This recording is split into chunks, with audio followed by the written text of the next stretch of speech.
સોમનાથમાં રાજ્ય સરકારની ચિંતન શિબિરનો પ્રારંભ મુખ્યમંત્રી ભૂપેન્દ્ર પટેલે કરાવ્યો ચિંતન શિબિરનો પ્રારંભ ચિંતન શિબિરમાં રાજ્ય સરકારના મંત્રીઓ પણ રહ્યા ઉપસ્થિત ચિંતન શિબિરનો પ્રારંભ થઈ ચૂક્યો છે સોમનાથમાં ચિંતન શિબિરનો પ્રારંભ થયો છે ત્યાં રાજ્ય સરકારના મંત્રીઓ પણ ઉપસ્થિત છે સીએમ ભૂપેન્દ્રભાઈ પટેલ જેમણે આ શિબિરનો પ્રારંભ કરાવ્યો છે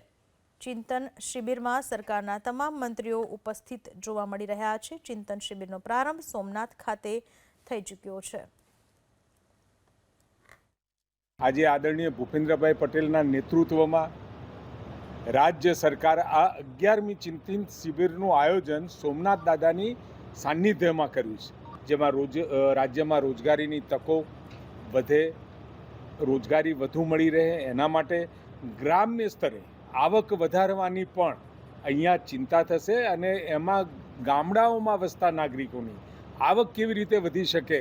એ બાબતની પણ સમગ્ર અધિકારીઓ સાથે અને મંત્રીમંડળના સભ્યો આમ જૂથ પાડ્યા છે